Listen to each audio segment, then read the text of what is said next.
L'Arche de Baguera, c'est une association de protection animale qui a été fondée en mars 2017.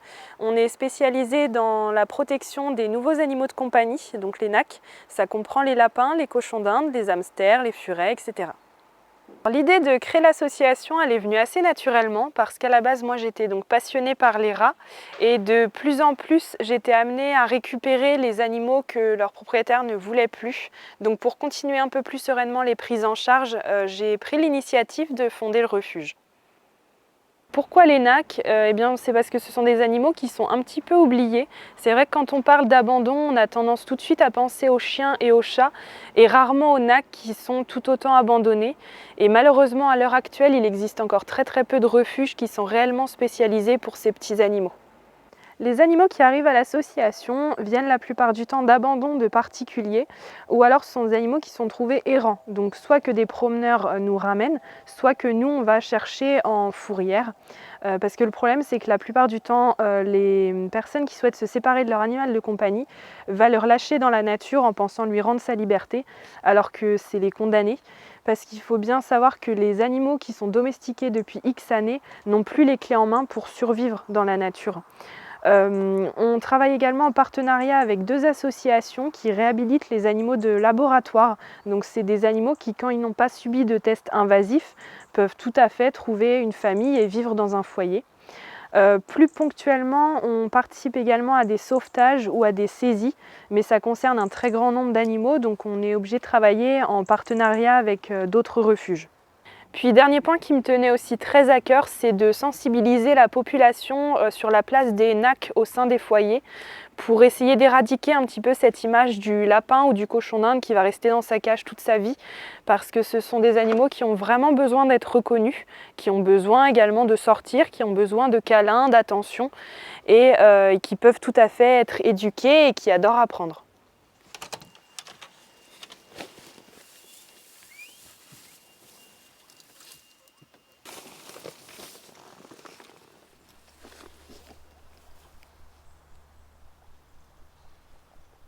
Quand les animaux arrivent à l'association, ils sont dans un premier temps placés en quarantaine, comme ici pour les lapins. C'est une période pendant laquelle nous, on va pouvoir observer les animaux, tant au niveau de leur santé, mais également au niveau de leur comportement, pour par la suite essayer de leur trouver des familles qui seraient le plus adaptées pour eux. C'est aussi le moment où on met en règle les lapins et les furets. Donc on les fait stériliser, vacciner et on fait également identifier les furets.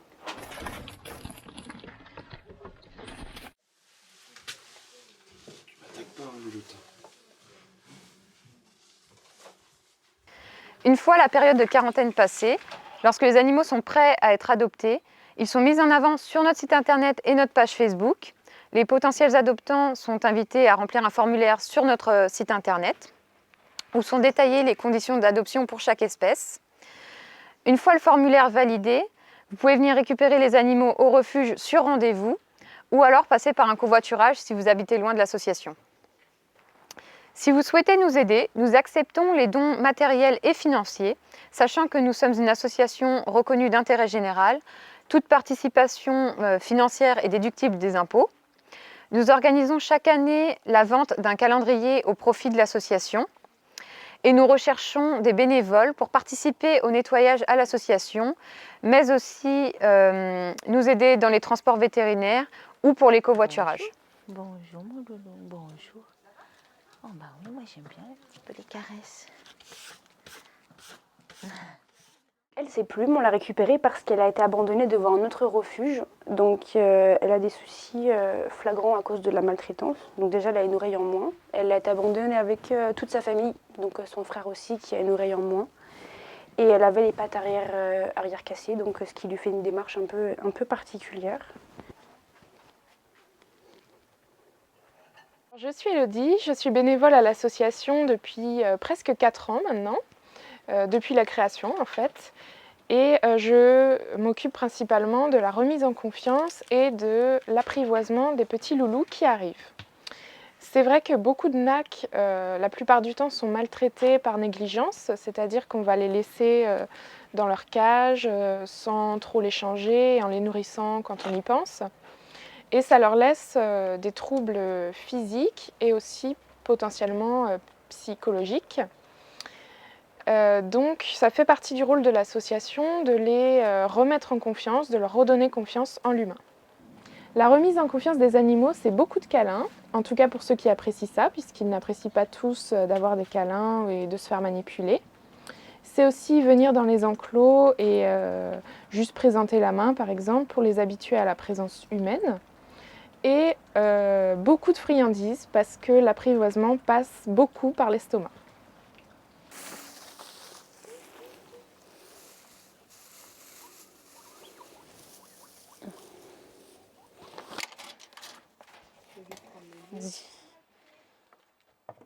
Voilà. J'ai connu le refuge l'Arche de Barguera par le biais d'un covoiturage de cochons d'Inde vers une autre association, et ça fait déjà bientôt 3 ans. Au refuge, le nettoyage est quelque chose de très important. Il faut absolument que les animaux soient accueillis dans un lieu de vie propre et sain. Pendant ce nettoyage, on en profite pour faire de la sociabilisation, on en profite pour chouchouter nos petits animaux, leur parler. Moi, j'aime bien leur chanter des petites chansons, ils aiment bien, et puis c'est vraiment un moment très chouette et sympa. Régulièrement, nous emmenons nos petits animaux chez le vétérinaire, car les soins sont nombreux. On peut aussi être amené à participer à des manifestations ou lors de collectes. Il arrive que des covoiturages soient organisés avec les futurs adoptants, soit parce qu'ils sont trop loin, soit parce qu'ils ne peuvent pas se déplacer. Dans ce cas, nous faisons une partie du trajet.